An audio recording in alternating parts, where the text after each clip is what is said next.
Assalamualaikum, dear students. Today is 28 January 2021 and we will start the revision of unit number 8, transmission of heat, and our topic is cause of flow of heat and modes of flow of heat. First of all, we will discuss meaning of our topic transmission of heat. Urdu में अगर हम इसे जो है वो transmission का तर्जुमा करें तो ये है मुंतकिल होना। किस चीज़ का मुंतकिल होना? हीट यानी हरारत का मुंतकिल होना from hot body to cold body. Heat क्या है हमारे पास? Heat is a form of energy. हरारत हमारे पास एनर्जी का एक ज़रिया है। अब यहाँ पे फर्स्ट ऑफ ऑल हम डिस्कस करेंगे cause of flow of heat. Cause का मतलब होता है वजह, यानी हमने वो वजह देखनी है कि क्यों जो है वो हीट का फ्लो हो रहा है, तो वो हम डिस्कस करेंगे। पहले डायाग्राम को, अपनी पिक्चर को डिस्कस करेंगे। फर्स्ट ऑफ ऑल हमने यहाँ पे हॉट बॉडी की एग्जांपल ली है, हॉट कप ऑफ टी, और कोल्ड बॉडी में हमने एग्जांपल ली है कोल्ड ड्रिंक की। हॉट बॉडी में थर्मल एनर्जी जो है वो ज़्यादा होती है और इसी तरह उसका टेम्परेचर भी क्या होगा? हाई। इसके ऑपोजिट अगर हम देखें, कोल्ड बॉडी में थर्मल एनर्जी कम होती है, इसीलिए उसका टेम्परेचर जो है वो लो होता है।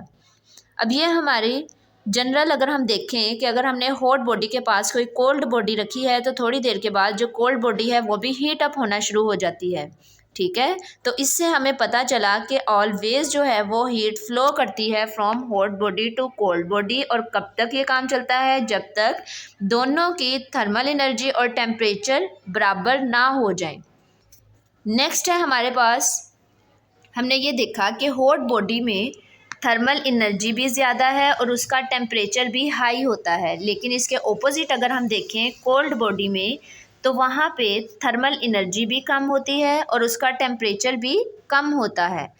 तो इसी वजह से जो हीट होती है वो कंसंट्रेशन इंग्रेडिएंट के through high concentration to low concentration flow करती है, यानी हॉट बॉडी से कोल्ड बॉडी की तरफ फ्लो करेगी।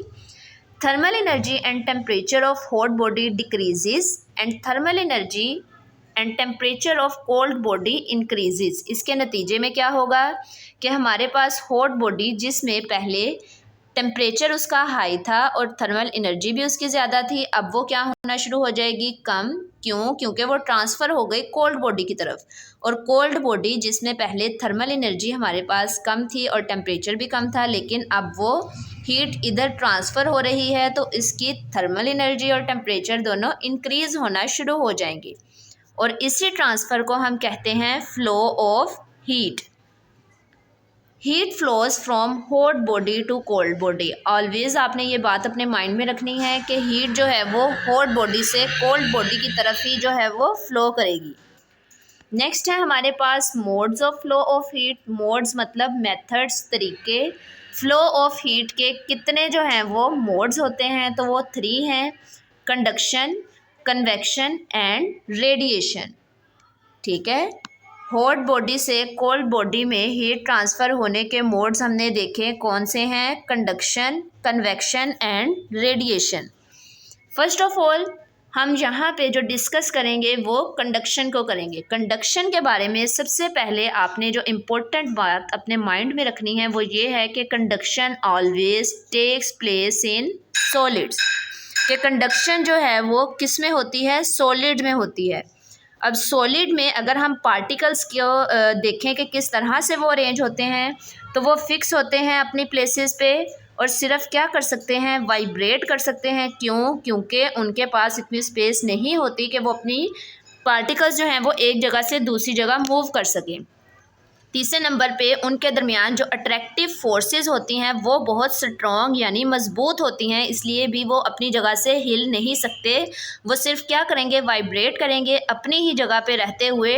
टू एंड फ्रो मूवमेंट और अप एंड डाउन मूवमेंट को हम कहते हैं वाइब्रेशन। यानी चीज़ जो है वो, अगर हम देखें कि मोबाइल हम वाइब्रेट वाइब्रेटिंग पे लगाते हैं, वाइब्रेशन पे लगाते हैं, तो वो मोबाइल अपनी ही जगह पे रहते हुए आगे पीछे जो है वो मूव करता है, अपनी स्पेस को नहीं छोड़ता। इसी तरह जो सॉलिड हैं उनमें पार्टिकल्स जो हैं वो बिल्कुल साथ साथ प्रेजेंट हैं, इस तरह से उनके दरमियान स्पेस नहीं है, तो वो उनकी मोशन कौन सी होती है, हरकत उनमें कौन सी होती है, तो वो होती है वाइब्रेशन। तो सॉलिड्स में हमारे पास mode of flow of heat कौन सा है, तो वो है कंडक्शन। ठीक है, the process of flow of heat without the flow of particles of medium, यानी मीडियम के पार्टिकल्स जो हैं वो फ्लो नहीं करते, वो क्या करते हैं, सिर्फ अपनी थर्मल एनर्जी को शेयर करते हैं। ठीक है, एनर्जी सिर्फ वो शेयर करेंगे, पार्टिकल्स खुद एक जगह से दूसरी जगह मूव नहीं करेंगे, तो इसे हम कहते हैं कंडक्शन। और conduction takes place in solid के कंडक्शन किस में होती है, सिर्फ सॉलिड ऑब्जेक्ट्स में कंडक्शन जो है वो होगी। Particles of hot body share their thermal energy, अब यहाँ पे जो पार्टिकल्स हैं वो अपनी थर्मल एनर्जी को शेयर करेंगे, ना कि पार्टिकल्स खुद मूव करके एक जगह से दूसरी जगह जाएंगे। नेक्स्ट है हमारे पास कंडक्शन इन सॉलिड्स। हम देखेंगे अगर हमारे पास यहाँ एक सॉलिड वायर है या एक रॉड है, उसे हम हीट अप करना शुरू करते हैं।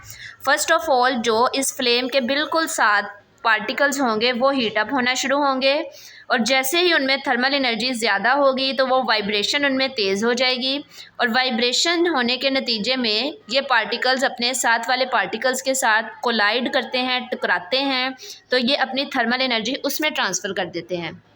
और इस तरह जब हम यहाँ पे कॉन्टीन्यूसली हीट देते रहते हैं तो यहाँ पे पार्टिकल्स जो हैं वो अपनी एनर्जी शेयर करते करते, और ये पूरी रॉड जो है वो at the end heat up हो जाएगी। क्यों? क्योंकि पार्टिकल्स ने अपनी एनर्जी जो है वो शेयर की है। तो थोड़ी देर के बाद ये पूरी रॉड जो है वो हीट अप हो जाएगी। आज के लेक्चर में आप लोगों ने यही जो है अपने इन कॉन्सेप्ट्स को रिवाइज करना है, याद करना है, और रफ़ नोटबुक पे प्रैक्टिस करके जी सूट पे सेंड करना है। Thank you. अल्लाह हाफिज़।